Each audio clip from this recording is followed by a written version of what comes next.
এই ধরনের মানুষ যতদিন দুনিয়ার বুকে থাকবে এতদিন আল্লাহ মাঝে মাঝে মাঝে মাঝে বড় বড় আযাব এবং গজব দুনিয়ার বুকে প্রেরণ করতেই থাকবে। বলো নাউযুবিল্লাহ। আজ মানুষকে সম্মান পাওয়ার জন্য সালাম দেয় না, ভয় করে সালাম দেয়। এই ভয় করে সালাম দেওয়া যতদিন থাকবে অতদিন পর্যন্ত আল্লাহ মাঝে মাঝে আসমান থেকে বড় বড় আযাব আর গজব নাজিল করবে। এখন মনে হয় নেতা খেতাদের সালাম দেয় ভয় করে নাকি ভালোবেসে। বলেন, একটা না দুইটা নয়, আপনি পত্রিকায় তালাশ করেন, ক্লাস 1 থেকে শুরু করে এসএসসি পর্যন্ত প্রত্যেকটা ক্লাসের মধ্যে বিশ্ব নবীর জীবনী ছিল, উমরের জীবনী ছিল, আলী রাদিয়াল্লাহু তাআলার জীবনী ছিল, অসংখ্য সাহাবীর জীবনী ছিল, খালিদ বিন ওয়ালিদের জীবনী ছিল। সেই সমস্ত জীবনীকে বাদ দিয়ে রাম আর বামদের জীবনী সেইখানে তুলে ধরা হয়েছে। হিন্দুদের সংস্কৃতি সেখানে তুলে ধরা হয়েছে। সমকামিতা, পুরুষ পুরুষ বিয়ে, নারী নারী বিয়ে, পুরুষ চাইলেও নারী হতে পারে, নারী চাইলেও পুরুষ হতে পারে। ইসলামের মধ্যে এর চাইতে নিকৃষ্ট কাজ মনে হয় দুনিয়ার বুকে আর নাই। জেনার চাইতে নিকৃষ্ট কাজ এইটা হওয়ার দ্বারা রাসূল সাল্লাল্লাহু আলাইহি সাল্লাম বললেন, মাঝে মাঝে যখন সমকামিতাকে প্রমোট করা হবে আসমান থেকে বড় বড় আযাব আল্লাহ আসমান থেকে নাজিল করেন মাঝে মাঝে বান্দার উপর। একদল মানুষ যাকাতকে জরিমানা মনে করে, আরেকদল মানুষ যখন যাকাত দেওয়ার কথা বলা হয় রাসূল সাল্লাল্লাহু আলাইহি সাল্লাম বলছেন, তোমার যাকাত কড়ায় গন্ডা হিসাব করে প্রত্যেকটা টাকা প্রত্যেকটা পয়সা হিসাব করে ওই টাকা থেকে যতটুকু যাকাত হয় পরিপূর্ণ যাকাত তোমার আদায় করা ফরজ হয়ে যাবে। ওয়ামা আসাবাকুম মিন মুসিবাতিন فبما كسبت أيديكم ويعفو عن كثير। سورة الشورى আয়াত নাম্বার 30। আল্লাহ বলতেছেন যে মাঝে মাঝে আল্লাহ গজব দেন, দুনিয়ার বুকে কি হয়? গজব হয়। ওয়ামা আসাবাকুম মিন মুসিবা, দুনিয়ার বুকে মাঝে মাঝে মুসিবত আসে, বিপদ আসে। কি আসে? মুসিবত আসে, বিপদ আসে। ফাবিমা কাসাবাত আইদিকুম, এই মুসিবত কেন আসে তোমরা কি জানো নাকি? আল্লাহ বলতেছে মুসিবত এই জন্য আসে, ফাবিমা কাসাবাত আইদিকুম, তোমরা নিজে হাতে অন্যায় করছো। নিজে হাতে অন্যায় করার দ্বারা আল্লাহ এর জন্য মাঝে মাঝে তোমাদের উপর আসমান থেকে গজব নাজিল করে। বলুন নাউযুবিল্লাহ। তাহলে গজবটা কিসের জন্য আসে? আমাদের হাতের কামাই, কিংবা এই যে ঘূর্ণিঝড় বলেন, টর্নেডো বলেন, অতিবৃষ্টি, অনাবৃষ্টি, প্রচণ্ড রোদ, যেগুলো গজব আছে সব কাদের হাতের কামাই? আমাদের হাতের কামাই। কে বলছেন? আল্লাহ বলছেন। কে বলছেন? বলেন, আল্লাহ বলছেন। এটা যদি কেউ অবিশ্বাস করছে ঈমান থাকবে? যদি কেউ মনে করে এটা হতে পারে না, ঈমান আছে না গেছে? বলেন, ঈমান শেষ। তাহলে এত আযাব গজব আসছে, সবগুলা আমাদের হাতের কামাই। আমরা এমন এমন নাফরমানি করছি বিধায় আল্লাহ রাব্বুল আলামিন আমাদের উপর মাঝে মাঝে বড় বড় বড় বড় আযাব এবং গজব দেন। এক আয়াতের মধ্যে আল্লাহ বলেন, আমি গজব এই জন্য দেই যাতে তোমরা বুঝে এসে ফিরে আসতে পারো, যাতে তোমরা কি করতে পারো? বুঝ নিয়ে কি হতে পারো? ফিরে আসতে পারো। এই জন্য আল্লাহ মাঝে মাঝে কি দেন? গজব দেন। এখন আসেন হাদিসের দিকে যাই। তিরমিজি শরীফ 2211 নম্বর হাদিস, বাড়ি গিয়ে খুলে দেখবেন কি হাদিস। তিরমিজি শরীফ 2211 নম্বর হাদিস। আবু হুরায়রা রাদিয়াল্লাহু তাআলা আনহু বলেন, রাসূল সাল্লাল্লাহু আলাইহি ওয়াসাল্লাম ইরশাদ করেছেন, দুনিয়ার বুকে যেই গজব আল্লাহ রাব্বুল আলামিন মাঝে মাঝে মাঝে মাঝে গজবগুলা তৈরি করেন, এই গজবগুলা আসে এই জন্য এগুলা মানুষের হাতের কামাই। এবং রাসূল বলেন 15টা কাজ করার কারণে, 15টা অন্যায় করার কারণে আল্লাহ রাব্বুল আলামিন মাঝে মাঝে বান্দার উপর গজব নাজিল করেন। হাদিসের শেষের অংশে আছে রাসূল সাল্লাল্লাহু আলাইহি সাল্লাম বলেছেন, এই 15টা জামানার মধ্যে, যে জামানার মধ্যে 15 ধরনের মানুষ থাকবে, ওই জামানার বুকে আল্লাহ একের পর এক বড় বড় বড় বড় গজব নাজিল করবেন। সময় সময় আগুনের ফুলকেও পড়তে পারে, টর্নেডো হতে পারে, বড় বড় বড় বড় বিপদ, করোনা ভাইরাস থেকে শুরু করে এর চাইতে বড় বড় বিপদ একটার পর একটা দুনিয়াতে আসতেই থাকবে। যতদিন এইরকম নাফরমান বান্দা দুনিয়ার বুকে থাকবে, এরকম জালিম শয়তান মার্কা মানুষ যতদিন পর্যন্ত দুনিয়ার বুকে থাকবে, এতদিন মাঝে মাঝে আযাব আসবে। অনেকে বলেন হুজুর এত নামাজ পড়ে দোয়া কবুল হয় না কেন? এই আমি বলি যে কুয়ার মধ্যে যদি আপনার পচা বিড়াল পড়ে থাকে, কুয়ার মধ্যে পচা বিড়াল পড়ে আছে, আপনি ওই কুয়ার থেকে এক বালতি নয়, তেল বালতি নয়, 100 বালতি পানিও যদি ফেলায় দেন, ওই কুয়ার থেকে কখনো গন্ধ যাবে নাকি? কখনোই যাবে না। গন্ধ যদি দূর করতে চাও, কুয়ার পানি ফেলানোর আগে ওই মরা বিড়ালটা ওখান থেকে সরায় নাও। ওখান থেকে সরায় নিলে অটোমেটিক ওখান থেকে দুর্গন্ধ চলে যাবে। এই জন্য যত দোয়া করো না কেন, এই 15 ধরনের মানুষ যতদিন দুনিয়ার বুকে থাকবে, আর যতই দোয়া তোমরা করো না কেন, এই দোয়া কখনোই 15 প্রকার মানুষ যতদিন দুনিয়া ছেড়ে বিদায় না হবে, এতদিন পর্যন্ত আযাব গজব আল্লাহ মাঝে মাঝে বান্দার উপর দিতেই থাকবে, মাঝে মাঝে। তাহলে আমাদের হাতের কামাই, তাহলে কয়টা কারণ? 15 ধরনের মানুষ যতদিন থাকবে ততদিন এরকম বিপদ আসবে। 1 নাম্বার, রাসূল সাল্লাল্লাহু আলাইহি ওয়াসাল্লাম বলেছেন, ইযা তুখিদাল ফাইউ দুআলা। 1 নাম্বার কারণ, যখন গনিমতের মালকে ব্যক্তিগত সম্পদ মনে করা হবে। গনিমতের মাল মানে যুদ্ধলব্ধ সম্পদ। যুদ্ধ করার পর 2 দল যখন যুদ্ধ করতেছে, যুদ্ধ করার ক্ষেত্রে একদল মানুষ হয়তো একদল যুদ্ধের ক্ষেত্রে অনেক সময় পালিয়ে যায়।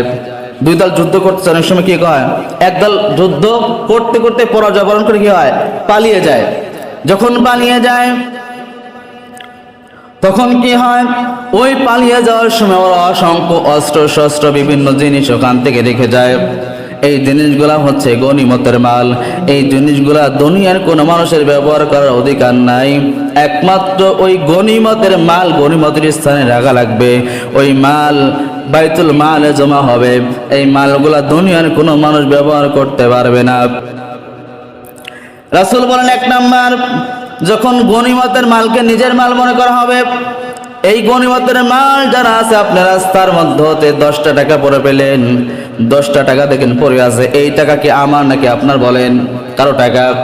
এখন এই সম্পদ যদি মনে করেন এই টাকাটাই আমার রাস্তার মধ্যে পড়ে আছে, তাহলে বুঝতে হবে এই টাকার মালিক কিন্তু আপনি না। যখন আপনি দাবি করতেছেন, এই ধরনের মানুষ যতদিন দুনিয়ার বুকে থাকবে, এতদিন আল্লাহ মাঝে মাঝে মাঝে মাঝে বড় বড় আযাব এবং গজব দুনিয়ার বুকে প্রেরণ করতেই থাকবে। বলুন নাউযুবিল্লাহ। এ ধরনের মানুষ নাই? এ ধরনের মানুষ অসংখ্য আছে। এটা হচ্ছে 1 নাম্বার কারণ। 2 নাম্বার মানুষ, রাসূল সাল্লাল্লাহু আলাইহি ওয়াসাল্লাম বলেছেন 2 নম্বর মানুষ, ওয়াল আমানাহু মাগনামা। 2 নম্বর মানুষ, আমানতের সম্পদ যখন লুণ্ঠন করা হবে, আমানতের সম্পদ যখন মানুষ নিজের কাজে ব্যবহার করবে। মনে করেন আমি একটা সম্পদ আপনাকে দিয়েছি ব্যবহার করার জন্য, আপনাকে দিয়েছি আপনার, আমি 500 টাকা আপনার নিকট জমা করলাম, আপনার নিকট আমানত দিলাম। এই টাকাটা বা এই সম্পদটা ব্যবহার করা সম্পূর্ণরূপে হারাম। কি হারাম? যখন এই সম্পদটুকু বান্দাগণ নিজের মনে করে ব্যবহার করবে, তখন আল্লাহ রাব্বুল আলামিন ওই জাতির উপর মাঝে মাঝে বড় বড় বড় বড় আযাব এবং গজব একের পর এক দিতেই থাকবে। বলুন নাউযুবিল্লাহ। বলেন, আমানতের মাল নিজের কাজে ব্যবহার করা মানুষ আছে না নাই? চেয়ারম্যান সাহেবের কাছে, মেম্বার সাহেবের কাছে সরকার কর্তৃক কিছু অনুদান প্রেরণ করা হয়, এই সম্পদগুলো তুমি গরিবের মাঝে বন্টন করে দাও। এইটাই সম্পদটুকু তোমার কাছে আমানত দেওয়া হলো, হয়তো 20 মণ গম দেওয়া হলো, হয়তো 20,000 টাকা দেওয়া হলো, হয়তো 1 লক্ষ টাকা দেওয়া হলো। এই টাকাটা আমার আপনার না, এই টাকাটা গরিবের হক। চেয়ারম্যান সাহেবকে বলা হলো, মেম্বার সাহেবকে বলা হলো, মেম্বার সাহেব, চেয়ারম্যান সাহেব, আপনি সরকার কর্তৃক আপনার নিকটে 1 লক্ষ টাকা আসলো, 20,000 টাকা আসলো, হয়তো 20 বস্তা গম আসলো বা 10 বস্তা চাউল আসলো। এইটা আপনার নিকট আমানত। আমানত আপনার খেয়ানত করা যাবে না। এই আমানতের সম্পদটুকু যার যা প্রাপ্য অধিকার তার কাছে আপনি পৌঁছায় দেন। যখন এই আমানতটুকু চেয়ারম্যান সাহেব বা মেম্বার সাহেব বা এলাকার প্রতিনিধি মনে করবে যদিও আমানত দেওয়া হয়েছে, এই টাকাটা আমার ঘরে একটু চাউল দরকার, আমার বাড়ির কাজে ব্যবহার করে দেখি। ভাইকে বললাম, ভাই আমি সরকার থেকে চাউল পেয়েছি, যদিও গরিব মানুষের জন্য চাউলটা দেওয়া হলো, এটা গরিব মানুষ ব্যবহার করার দরকার নেই, চলো আমরা পরিবারের সবাই মিলে ব্যবহার করি। এই ধরনের এমপি চেয়ারম্যান বা মেম্বার মনে হয় বাংলাদেশে নাই, আছে না নাই বলেন? মাঝে মাঝে মাঝে মাঝে দেখা যায় খাটের নিচে টনকে টন তেল পাওয়া যায়। চেয়ারম্যান সাহেবের বাড়িতে, এমপি সাহেবের বাড়িতে, মেম্বার সাহেবের বাড়িতে অনেক মেম্বার চেয়ারম্যান আছে, দেখা যায় সরকার কর্তৃক 20 বস্তা 30 বস্তা গম দেওয়া হয়েছে, তুমি এই গমটা তোমার কাছে আমানত দেওয়া হলো, খবরদার নিজের কাছে ব্যবহার করবা না। তোমার এলাকার মধ্যে গরিব অসহায় দরিদ্রদের মাঝে এই গমগুলো বন্টন করে দাও। কিন্তু চেয়ারম্যান সাহেব, এমপি সাহেব সব গমগুলা নিজের গুদামে নিয়ে নিজে বিক্রি করে টাকাগুলো নিচ্ছে। এইরকম চেয়ারম্যান মনে হয় বাংলাদেশে খুব কম। বলেন আছে না নাই? কম না বেশি বলেন? জোরে বলেন। রাসূল সাল্লাল্লাহু আলাইহি সাল্লাম বলেছেন, 2 নম্বর, এই ধরনের আমানতের খেয়ানত করে যতদিন পৃথিবীর বুকে থাকবে, যতদিন যেই সমাজের মধ্যে থাকবে, যতদিন পর্যন্ত যেই দেশের মধ্যে থাকবে, আল্লাহ মাঝে মাঝে এই সমাজের উপর, এই জাতির উপর আসমান থেকে একটা নয়, দুইটা নয়, একের পর এক ধারাবাহিক এক এক করে আল্লাহ গজব নাজিল করতে থাকলো। নাউজুবিল্লাহ। এটা কার কামাই বলেন? আমাদের কিসের কামাই? হাতের কামাই। এটা 2 নম্বর। 3 নম্বর, ওয়াযাকাতু মাগরামা, যাকাত দেওয়াকে জরিমানা মনে করা হবে। যাকাত দেওয়াকে কি মনে করা হয় বলেন? যাকাত আল্লাহর ফরজ বিধান। যখন একটা বছর বান্দার কাছে টাকা জমা হয়, তার উপর যাকাত দেওয়া ফরজ হয়ে যায়। যাকাত যতটুকু দেওয়ার জন্য উপযুক্ত হয়, এতটুকু সম্পদ হইলে তার জন্য যাকাত দেওয়া ফরজ হয়ে যায়। যখন একটা বান্দার উপর যাকাতকে ফরজ হয়ে যায় যাকাত দেওয়া, তখন ওই বান্দা মনে করে আল্লাহ কি এমন একটা বিধান দিল, 1 লক্ষ টাকায় 2500 টাকা যাকাত দেওয়া লাগবে, 100 টাকা 2.5 টাকা যাকাত দেওয়া লাগবে। ওই লোকটা মনে করে এটা মনে হয় আমার উপর জুলুম করা হয়েছে। বলো নাউজুবিল্লাহ।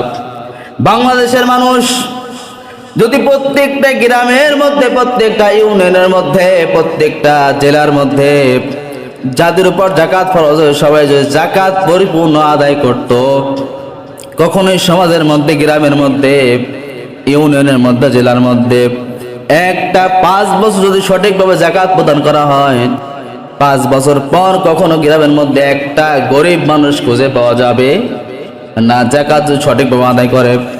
একদল মানুষ যাকাতকে জরিমানা মনে করে, আর একদল মানুষ যখন যাকাত দেওয়ার কথা বলা হয়, রাসূল সাল্লাল্লাহু আলাইহি সাল্লাম বলছেন, তোমার যাকাত কড়ায় গন্ডা হিসাব করে, প্রত্যেকটা টাকা, প্রত্যেকটা পয়সা হিসাব করে, ওই টাকা থেকে যতটুকু যাকাত হয় পরিপূর্ণ যাকাত তোমার আদায় করা ফরজ হয়ে যাবে। কিন্তু দেখা যায় সমাজের মানুষ যারা বা যাকাত দেয়, যখন যাকাতের উপর ফরজ হয়ে গেল, এই বান্দাগণ যদি 1 লক্ষ টাকা তার জমা হয়ে যায়, ও মনে করে 2500 টাকা যাকাত দেওয়া বাদ দিয়ে আমার মনে হয় যে আজে বাজে একটা হিসাব করে, হিসাবটা সঠিকভাবে না করে মনে হয় কিছু একটা দিলেই হলো। 10,000 টাকা যাকাত, বান্দা 5,000 টাকা দিয়ে যাকাত মনে হয় পরিশোধ হয়ে গেল। অথচ যে বান্দা তার সম্পদ, প্রত্যেকটা সম্পদ করায় গুণটা হিসাব না করে যাকাত দিবে না, এর যাকাত আদায় হবে না। সূরা তাওবার মধ্যে আল্লাহ রাব্বুল আলামিন বলেন, যে ব্যক্তি যাকাত সঠিকভাবে প্রদান করবে না, এর জন্য আল্লাহ পাক রব্বুল আলামিন কিয়ামতের ময়দানে যাকাত যে দেয় না তাকে আল্লাহ ডাকবেন, ডেকে বলা হবে, এই সমস্ত সম্পদকে এক জায়গায় করো, এই সম্পদগুলোকে উত্তপ্ত করা হবে, আগুন দ্বারা উত্তপ্ত করা হবে। উত্তপ্ত করা হয়, সমস্ত সম্পদগুলো গলানো হবে। সমস্ত সম্পদটা গলানোর পর আল্লাহ বলবে, যাও, একে আমি সম্পদ দিয়েছিলাম ভোগ করার জন্য এবং যাকাত আদায় করার জন্য, কিন্তু এই বান্দা যাকাত দেয় নাই, শুধু নিজের কাজে ব্যবহার করেছে। এই সম্পদটুকু যাও, এর কপালের মধ্যে আমরা যেমন লন্ডি করতে যাই, লন্ডি করি কিনা, আয়রন দিয়ে লন্ডি করি। লন্ডি যখন 10 মিনিট রাখা হয় কেমন উত্তপ্ত হয়। আল্লাহ আপনার আমার সম্পদকে এরকম তো উত্তপ্ত করা হবে। উত্তপ্ত করার পর যেমন লন্ডিটা ধরে আপনার জামার উপর, জুব্বার উপর বা পাঞ্জাবের উপর আঘাত করার দ্বারা পাঞ্জাবিটা লন্ডি করার দ্বারা সোজা হয়ে যায়, আপনাকে আল্লাহ রাব্বুল আলামিন আপনাকে আমাকে যদি যাকাত আমরা সঠিকভাবে হিসাব গড়ায় গন্ডে হিসাব করে না দেই, তাহলে আমাদের কপালের মধ্যে সম্পদগুলা সিল মারা হবে। ওই যেমন আয়রন করে ওইরকম আমাদের কপালে আয়রন করা হবে, মাথায় আয়রন করা হবে, পিঠে আয়রন করা হবে। এরকম করে একদিন নয়, 2 দিন নয়, কিয়ামত পর্যন্ত 1000 আছে তার জন্য শাস্তি এক এক করে তার উপর প্রয়োগ করা হবে। নাউজুবিল্লাহ।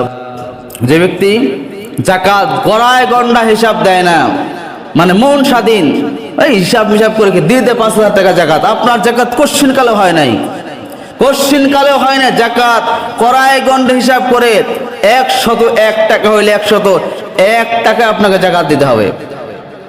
আপনার জাকাতের টাকা হয়েছে 5000 টাকা, 5000 মনে করেন 2 টাকা, 5000 টাকা দিলে আপনার জাকাত আদায় হবে না, 5002 টাকা আপনাকে দিতে হবে। অত সহজ জিনিস না, আমরা মনে করি একদম সিম্পল বিষয় না। জাকাত তো অত সহজ জিনিস নয়। আপনার জন্য আমার জন্য কঠিন শাস্তি অপেক্ষা করতেছে। যারা জাকাত দেয় না তাদের উচিত মাঝে মাঝে একটু লন্ডির দোকানে গিয়ে একটু আয়রনটা 10 মিনিট গরম করে গায়ের সাথে লাগানো দরকার মাঝে মাঝে। কারণ মৃত্যুর পর থেকে তার জন্য আযাব রেডি হয়ে আছে। একটু দুনিয়া একটু ভোগ করে দেখেন কেমন কষ্টের আযাব, দেখা দরকার আছে না? হঠাৎ করে তো গায়ে লাগলে পুড়ে যাবে, তো মাঝে মাঝে একটু দোকানে গিয়ে একটু চেষ্টা করা দরকার, দেখি তো কিরকম গরম, ঠিক কিনা? তাহলে 3 নাম্বার, যাকাত মাগরামা, যাকাত দেখো যেই জামার মধ্যে, যেই মহল্লার মধ্যে, যেই এলাকার মধ্যে, যেই দেশের মধ্যে যাকাত থেকে জরিমানা মনে করা হবে, এই এলাকার উপর, এই দেশের উপর আল্লাহ আসমান থেকে মাঝে মাঝে একটা করে একের পর এক বারবার আল্লাহ গজব নাজিল করতেই থাকবেন। এরকম মনে হয় জাকাত দেয় না, জাকাতকে জরিমানা লোক মনে হয় কম আছে বাংলাদেশে, বলেন? অসংখ্য আছে জাকাতকে জরিমানা মনে করা হয়। এই জন্য এত বড় বড় আযাব আমাদের উপর আসতেছে। 4 নাম্বার, ওয়া তুআল্লিমা লিগাইরিদ্দিন, ধর্মকে বাদ দিয়ে, ইসলাম শিক্ষাকে বাদ দিয়ে আজে বাজে দুনিয়াবী শিক্ষাগুলা মানুষের কাছে প্রচার করা হবে। ইসলাম শিক্ষা বাদ দিয়ে, ইসলামের আদর্শ শিক্ষা বাদ দিয়ে, কোরআন হাদিসের শিক্ষা বাদ দিয়ে দুনিয়াবী শিক্ষা চালু করা হবে। এইটা মনে হয় এখন বর্তমান নাই, বলেন আছে না নাই? জোরে বলেন, আর একটু জোরে বলেন।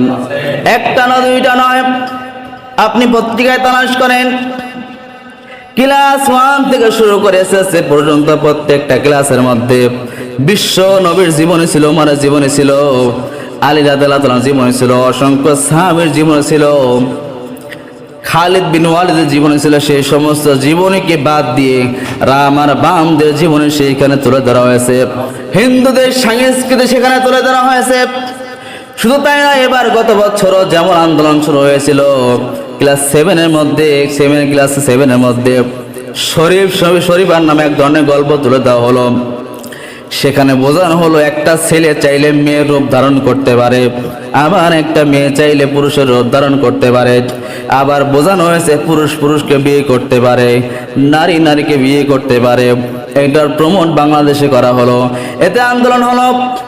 ব্র্যাক অফিস যারা এটা চালু করছিল, এত আন্দোলনের পর তারা বলল না, আমরা এইটা কখনো বাদ দিব না। অথচ বাংলাদেশে 92% মুসলমানের দেশ হয়ে এইটা বাদ দেওয়ার ক্ষমতা বাংলাদেশের মানুষের হলো না। অথচ এই গল্প এখনো চালু হয়ে আছে, এইটা বাংলাদেশে এখনো প্রমোট হয়ে আছে। শুধু তাই নয়, কয়েকদিন আগে দেখা যায় বাংলাদেশে এই সমকামিতা ইসলামের সবচেয়ে নিকৃষ্টতম কাজ, সমকামিতা। পুরুষ বিয়ে, নারী বিয়ে, পুরুষ চাইলেও নারী হতে পারে, নারী চাইলেও পুরুষ হতে পারে। ইসলামের মধ্যে এর চাইতে নিকৃষ্ট কাজ মনে হয় দুনিয়ার বুকে আর নাই। জেনার চাইতে নিকৃষ্ট কাজ এইটা হওয়ার দ্বারা রাসূল সাল্লাল্লাহু আলাইহি সাল্লাম বললেন, মাঝে মাঝে যখন সমকামিতাকে প্রমোট করা হবে, আসমান থেকে বড় বড় আযাব আল্লাহ আসমান থেকে নাজিল করেন মাঝে মাঝে বান্দার উপর, বান্দাকে বোঝানোর জন্য। তাহলে দেখেন এই সমকামিতা প্রমোট করা হচ্ছে। কয়েকদিন আগে একটা নাটক বের করলো, রূপান্তর নামে একটা নাটক বের করা হলো। সেই নাটকের মধ্যেও একজন পুরুষ মন চাইছে একটু নারী হওয়া যায়, ওইটা নারীর রূপ ধারণ করছে। আবার একটা পুরুষের মন চাইছে একটু নারী হওয়া যায়, ও একটা নারীর মনের মধ্যে কইছে একটু পুরুষ হওয়া যায় নাকি, সে পুরুষ হয়ে যাচ্ছে। অথচ এটা ইসলামের সম্পূর্ণ নিষিদ্ধ করা হয়েছে। অথচ এত মুসলমান থাকার পরও, প্রতিবাদ করার পরে এটা আজও পর্যন্ত বানচাল করা হয় নাই। রাসূল সাল্লাল্লাহু আলাইহি সাল্লাম বলেছেন যে জামানার মধ্যে ইসলাম শিক্ষাকে বাদ দিয়ে দুনিয়াবি শিক্ষা দেওয়া হবে। এই জামানার উপর আল্লাহ মাঝে মাঝে বড় বড় গজব নাজিল করবে। এইটা আজ বাংলাদেশে রন্দে রন্দে ইসলাম শিক্ষা বাদ দেওয়ার বড় ষড়যন্ত্র চলতেছে। তাহলে গজব আসবে না কেন বলেন? এবার আসেন 5 নাম্বার, ওয়া আতাআর রাজুলু ইমরাআতাম। রাসূল সাল্লাল্লাহু আলাইহি সাল্লাম বলেন 5 নাম্বার, যখন পুরুষগণ স্ত্রীর গোলাম হয়ে যাবে, তখন আল্লাহ আসমান থেকে মাঝে মাঝে একের পর এক গজব নাজিল করতে থাকবে। নাউজুবিল্লাহ। কি? পুরুষ যখন কার গোলাম হবে? স্ত্রীর গোলাম হয়ে যাবে। আজ মনে হয় আমাদের গ্রামে পুরুষগণ স্ত্রী গোলাম মনে হয় নাই, আছে না? আপনি তালাশ করেন। আম্মা জানদার বলছে, যারা বয়ানটা শুনতেছেন, আপনি আপনার স্বামীকে আপনার স্বামীর স্থানে রাখেন। স্বামীর উপর দিয়ে যদি হাত ঘোরাতে যান, আপনার জন্য আসমান থেকে বড় বড় আযাব আর গজব তৈরি হয়ে যাবে। স্বামীকে স্বামীর মর্যাদা দান করেন, স্বামীর যতটুকু সেবা সেটা করেন। স্বামীর উপর দিয়ে যদি নিজেকে পণ্ডিত দেখাতে চান, আপনার দুনিয়াও শেষ, আখিরাতও শেষ হয়ে যাবে। আমার যারা পুরুষরা আছেন, আপনি মনে করতেছেন আমার স্ত্রীকে বড় মহব্বত করি, স্ত্রীর সমস্ত কথা শোনেন, স্ত্রী যখন যেটা বলে সেইটাই করেন। স্ত্রী বলতেছে এখন বাজারে যাও, আপনি চলে যাচ্ছেন। স্ত্রী বলতেছে সন্তানকে মোবাইল কিনে দাও, কিনে দিচ্ছেন। স্ত্রী যখন যেইটা বলে আপনি সেইটাই করতেছেন। আপনি স্ত্রী গোলাম হয়ে যাচ্ছেন, অলরেডি গোলাম হয়ে গেছেন। অপেক্ষায় থাকেন আপনার জন্য আসমান থেকে বড় বড় আযাব আর গজব পড়ে যাবে আপনার উপর। শুধু তাই নয়, যেই গ্রামের উপর, যেই মহল্লার উপর, যেই সমাজের উপর, যে দেশের উপর স্ত্রীর স্বামীগণ নারী স্ত্রী গোলাম হয়ে যাবে, রাসূল বলেন এই জামানার উপরে, এই দেশের উপর মাঝে মাঝে একের পর এক আল্লাহ বড় বড় গজব এক একটা করতে করতে নাজিল করতে থাকলো। নাউজুবিল্লাহ। আজ অসংখ্য পরিবার ঢাকার শহরে পত্রিকা আসছে, তালাক হয়ে যাচ্ছে। তার মধ্যে অধিকাংশ তালাক দিচ্ছে নারী, দিচ্ছে পুরুষকে তালাক। অথচ এটা ইসলামে বৈধ না অবৈধ বলেন? নারী কাকে দিচ্ছে? পুরুষকে তালাক দিচ্ছে। অথচ এটার বিরোধিতা করার সুযোগ নাই। এই জন্য রাসূল সাল্লাল্লাহু আলাইহি ওয়াসাল্লাম বলছেন, যখন পুরুষগণ স্ত্রী গোলাম হয়ে যাবে, ওই জামানার মধ্যে আল্লাহ মাঝে মাঝে বড় বড় আযাব আর গজব নাযিল করবেন। 6 নম্বর, ওয়া উম্মাহু, যখন সন্তানরা মায়ের কথা শুনবে না, সেই সময়ের মধ্যে আল্লাহ মাঝে মাঝে আসমান থেকে বড় বড় আযাব আর গজব নাযিল করবে। আজ মনে হয় প্রত্যেকটা সন্তান মায়ের কথা শোনে কিনা বলেন? শোনে না।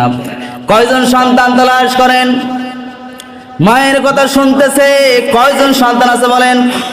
এদিক দিয়ে আপনি সন্তানকে একবারে সব দোষ সন্তানকে দিতে পারেন না, দোষ আপনার অনেকটাই আছে। কারণ ছোট্টবেলায় সন্তান 6 বছর বয়স, সন্তান বলতেছে আব্বা জান আম্মা জান একটা মোবাইল কিনে দেন। আপনি তাকে ভালোবেসে মোবাইল কিনে দিচ্ছেন। সন্তানকে আপনি কাজ করবেন, আম্মা জানেরা কাজ করার জন্য, ছোট্ট সন্তান 2 বছর বয়স কান্না করতেছে। আপনি তাকে ঘরের মধ্যে নিয়ে টিভির সামনে বসায় দিয়ে সিনেমার নাটক চালু করে কান্না বন্ধ করতেছেন। আবার তাই নয়, সন্তান যখন কান্না করতেছে তাকে মোবাইলের মধ্যে উলঙ্গ ড্যান্স গান বাজনা কানের করে নিচ্ছেন, আরো কান্না বন্ধ হয়ে যাচ্ছে। এরকম এই যে ছোট্টবেলায় সন্তানকে গান বাজনা দিয়ে প্রমোট করতেছেন, এই সন্তান কেমন করে বড় হইলে আপনার কথা শুনবে বলেন? দোষ বাপ মার আছে না নাই? বাপ মারও আছে। এই জন্য সন্তানকে জন্ম থেকে শুরু করে সঠিকভাবে লালন পালন করেন। যদি সন্তানকে সঠিকভাবে মানুষ করতে না পারেন, আপনার জন্য ওই সন্তানের দ্বারা আপনার লাঞ্ছনা অপমান চিরে অপেক্ষা করতেছে। শুধু তাই নয়, যেই জামানার মধ্যে সন্তানরা মায়ের কথা শুনবে না, ওই জামানার উপর আল্লাহ মাঝে মাঝে বড় বড় আযাব আর গজব নাজিল করবেন। 7 নাম্বার, ওয়াদনা সাদিকা। 7 নাম্বার, বাবা মাকে বাদ দিয়ে সন্তান যখন বন্ধুকে বেশি ভালোবাসবে। কাকে? বাবা মাকে ভালো না বেশে বন্ধুকে ভালোবাসবে। বাবা মা একটা কথা বলতেছে, সেটা রাগান্বিত হয়ে যাচ্ছে, অথচ বন্ধু ভালোবেসে ডাকতেছে, বাবা মাকে তোয়াক্কা না করে বন্ধুর কাছে দৌড়াচ্ছে। এরকম সন্তান আজ আছে না নাই বলেন? অসংখ্য আছে। বাবা মাকে মূল্যায়ন না করে বন্ধুকে মূল্যায়ন করা হয়। বাবা মার প্রতিটা কথা তার কাছে বিষ মনে হয়, আর বন্ধুর কথা প্রতিটা কথা খুব সুগন্ধি মনে হয়, খুব মহব্বত নিয়ে কথাগুলো শোনে। বন্ধুর কথা শুনে বাবা মার সাথে খারাপ আচরণ করতে সন্তান দ্বিধাবোধ করে না। এর কারণ আছে। এর কারণ হচ্ছে, সন্তানকে আপনি ছোট্টবেলায় মোবাইল ব্যবহার করার জন্য দিয়েছেন। সন্তান মোবাইলটা নিয়ে বন্ধুর সাথে বেড়াতে গেছে, বন্ধুর সাথে বেড়াতে গিয়ে সেলফি তুলতেছে, বন্ধু বাধা দেয় না। ফ্রি ফায়ার, পাবজি সব বড় বড় কাজগুলা করতেছে, বন্ধু বাধা দেয় না, বরং বন্ধু আর উৎসাহিত করতেছে। শুধু তাই নয়, বন্ধুর সাথে একসাথে বসে উলঙ্গ বেহায়া পুরা নাচ গান সিনেমা দেখতেছে, বন্ধু তাকে মহব্বত করে দেখাচ্ছে। আর বাড়িতে আসলে আপনি সন্তানকে আগে মোবাইল কিনে দিয়েছেন। এবার মোবাইল কিনে দেওয়ার পর সন্তানকে বলতেন, সন্তান আমার খবরদার ভিডিও দেখবি না, পাবজি ফ্রি ফায়ার খেলবি না। আর আপনি তো বড় শয়তান, কি জন্য 5 বছর থেকে 10 বছর সন্তানকে মোবাইলটা কিনে দিলেন? কি দরকার ছিল? এটা আপনার দোষ। এই সন্তান খারাপ হওয়াটার জন্য সমস্ত দায়ভার আপনাকে নিতে হবে কিয়ামতের ময়দানে। এজন্য রাসূল সাল্লাল্লাহু আলাইহি সাল্লাম বলছেন, 7 নাম্বার, ওয়াদনা সাদিকা। ওই বান্দাগণ যখন নিজের বাবা মাকে বাদ দিয়ে বন্ধুকে বেশি মহব্বত করবে, তখন আল্লাহ আসমান থেকে মাঝে মাঝে একের পর এক বড় বড় আযাব আর গজব নাজিল করবেন। 8 নাম্বার, ওয়া আকসাবাহু। বাবার প্রতি জুলুম করা হবে। সন্তান বাবার প্রতি জুলুম করে, আছে না নাই? বাবাকে বলতেছে, আব্বা জান 1 সপ্তাহ আপনাকে টাইম দিলাম, 1 সপ্তাহের মধ্যে আমাকে অ্যান্ড্রয়েড ফোন কিনে দিতে হবে। এরকম সন্তান আছে না নাই? জানা এরকম করতেছেন ছোট্ট যুবক ভাইয়ের আমার, এখনো সময় আছে। বাবা মার পাও ধরে মাপ চাও আর বলো, আব্বা জান বড় ভুল করে ফেলেছি, অন্যায় কাজ করে ফেলেছি, আমার তোমার উপর জুলুম করা উচিত হয় নাই। এখনো সময় আছে। বাবা মায়ের পাও ধরে জড়ায় ধরে মাপ চাও, আল্লাহ তো মাফ করতে পারে। আর তা না হলে তোমার উপর, তোমার জাতির উপর, তোমার পরিবারের উপর, তোমার সমাজের উপর আসমান থেকে আল্লাহ মাঝে মাঝে বড় বড় গজব আর আযাব নাজিল করবে। যতদিন পর্যন্ত বাবা মার উপর সন্তান জুলুম করবে, অতদিন পর্যন্ত আল্লাহর আযাব আর গজব কেউ ঠেকাতে পারবে না। এবার আসেন 9 নম্বর, ওয়া তাহারাতিল আসওয়াতু ফিল মাসাজিদ।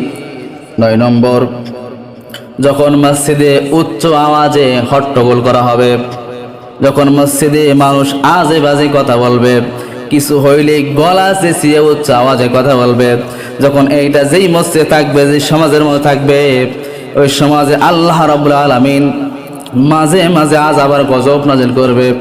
এখন মনে হয় আমাদের দিকে নাই। ওরে বাপ রে বাপ, কিছু হইলে মনে হয় মসজিদে এমন জোরে আওয়াজ দেয়, মানে মসজিদ ছাদ মানে উড়ে যাবে। তো পাক্কা শয়তান। এর জন্য সমাজের মধ্যে বড় বড় আযাব আর গজব আসছে আপনার জন্য। এখনো সময় আছে, মাপ চান। এখনো সময় আছে। ঘর টাকা যখন জোরে কথা বলেন, কার সামনে জোরে কথা বললেন? আল্লাহর সাথে, দুনিয়ার কোন মানুষের সাথে না, আল্লাহর সাথে জোরে কথা বলে পারবার সুযোগ আছে। এজন্য খবরদার, মসজিদে এসে নমনীয়তা বজায় রাখুন। মসজিদে আদবের জায়গা, আদব কাদা শিখুন। এখানে এসে কোনো ভাই মুসলমান ভাই অন্যায় করলে তাকে বুঝ দেন। খবরদার উচ্চ আওয়াজে কথা বলা যাবে না। যেই জামানার মধ্যে মসজিদে দুনিয়াবি কথা আলোচনা হয়, হট্টগোল তৈরি করা হয়, নামাজের পূর্বে আজে বাজে কথা বলা হয়, কয় তোর বিয়ে করছিস, বউটা কেমন, তোর শাড়িটা কেমন, এইসব আলোচনা মনে হয় মসজিদে হয় না? হয় না? এইসব আলোচনা আজে বাজে আলোচনা যতদিন পর্যন্ত মসজিদে থাকবে অতদিন পর্যন্ত আল্লাহ রাব্বুল আলামিন মাঝে মাঝে আসমান থেকে একের পর এক আযাব আর গজব নাজিল করবেন। এই জন্য সমাজের মধ্যে এরা বড় বড় কীট, বড় বড় কি, এদের জন্য সমাজের মধ্যে বড় বড় গজব হচ্ছে, আযাব হচ্ছে। এইসব মানুষ ইসলামী রাষ্ট্র এদেরকে ঘাট ধাক্কা দিয়ে মসজিদ থেকে বের করে দেওয়া হতো, এদেরকে জেলের মধ্যে বন্দী করে দেওয়া হতো। ইসলামী রাষ্ট্র নাই বিদায় এরা এইসব অন্যায়গুলা করার সাহস হয়ে যাচ্ছে। এবার আসেন 10 নম্বর,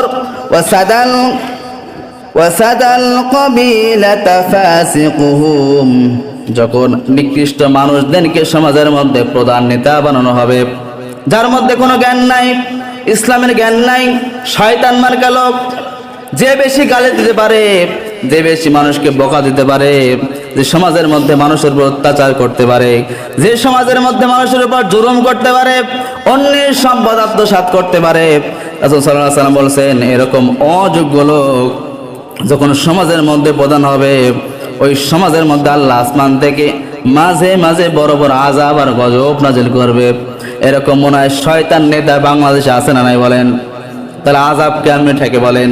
আমরা তো বলি আযাব, এই যে বড় বড় আল্লাহ কি আযাব দিচ্ছে, যায় না কেন? কি জন্য যায় বলেন? এই যে কথাগুলো বলছি, বানায় বলছি, আপনি বাড়িকে তিরমিজি শরীফ বাই করেন 2211 নম্বর হাদিস, একটা অক্ষর যদি উল্টাপাল্টা বলি আমি এখানে কান ধরে নেমে যাব। বাড়িতে কি মিলান? তিরমিজি শরীফ 2211 নম্বর হাদিস মিলায় দেখেন। এরপরে দেখেন وكان زاعم القول أرسلهم, যখন 5-7টা এইটা আগেরটা গেল, সমাজের মধ্যে একটা সমাজের মধ্যে নিকৃষ্ট মানুষকে প্রধান নেতা বানানো হয়।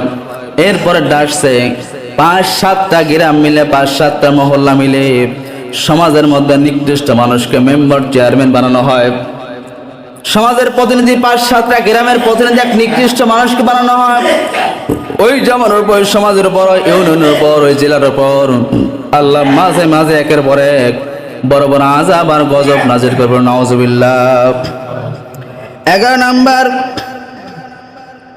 12 নম্বর, ওয়া উকরিমার রাজুলু মুখাফাতা শাররিহি, কোন ব্যক্তিকে সম্মান করা হয়, সালাম দেওয়া হয়, একে যদি সালাম না দেই আমার বিপদ আছে, একে যদি সালাম না দেয় এর কাছে অস্ত্র আছে, সালাম না দিলে অস্ত্র যদি আমাকে ঠেকায় দেয়, এর অনেক টাকা আছে, একে সালাম না দিলে এই টাকা দিয়ে আমাকে ধ্বংস করে দিতে পারে। আজ মানুষকে সম্মান পাওয়ার জন্য সালাম দেয় না, ভয় করে সালাম দেয়। এই ভয় করে সালাম দেওয়া যতদিন থাকবে অতদিন পর্যন্ত আল্লাহ মাঝে মাঝে আসমান থেকে বড় বড় আযাব আর গজব নাজিল করবে। এখন মনে হয় নেতা খেতাদের সালাম দেয় ভয় করে নাকি ভালোবেসে, বলেন? ভয় করে। কি করে?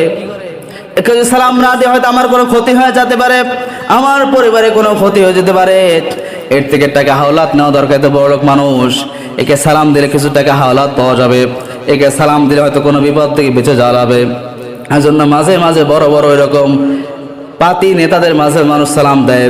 এটা যতদিন থাকবে ততদিন পর্যন্ত আল্লাহ আসমান থেকে মাঝে মাঝে আযাব নাযিল করবে। এরপর আসেন 13 নম্বর, ওয়াজহারাতিল কায়নাতা ওয়াল আমাযিফ ওয়াল মাআসিফ, যখন বাদ্যযন্ত্র তৈরি করা হবে, নারীদেরকে, নারীরা ড্যান্স শিখবে, নারীরা গান শিখবে, নারীরা অশ্লীল বেহায়াপনা যে জামানার মধ্যে মানুষগুলো বেশি বেশি শিখবে, ঢোল তবলা বেশি বানাবে, ওই জামানার মধ্যে আল্লাহ মাঝে মাঝে বড় বড় আযাব আর গজব নাযিল করবেন। 14 নম্বর, অশরিবাতিল খুমুরি, যখন প্রকাশ্যে মদ পান করা হবে, মদকে প্রমোট করা হবে, মদের লাইসেন্স দেওয়া হবে, ওই সময় আল্লাহ মাঝে মাঝে ওই জামানার উপর মাঝে মাঝে আযাব আর গজব নাযিল করবে। নাউযুবিল্লাহ। এখন মনে হয় মদকে প্রমোট করা হয় না, প্রকাশ্যে মদ খাচ্ছে, গাঞ্জা খাচ্ছে, ইয়াবা খাচ্ছে, এইটা যতদিন থাকবে ততদিন আসমান থেকে আল্লাহ মাঝে মাঝে গজব নাযিল করবে। 4 নম্বর, ওয়ালানাতাল উখিরু হাযিহিল উম্মাহ, যখন মানুষগণ শেষ জামানার মানুষগণ তাদের পূর্বে যত আল্লাহ ওয়ালা বান্দা আসছে এদেশকে গালি দিবে, অকথ্য ভাষায় কথা বলবে, এই মানুষদের উপরে জামানোর উপর আল্লাহ মাঝে মাঝে একের পর এক গজব নাজিল করতে থাকবে। নাউযুবিল্লাহ। এই যে 15টা কারণ বললাম, এটা মনে হয় নাই। তাহলে কিভাবে যাবে বলেন?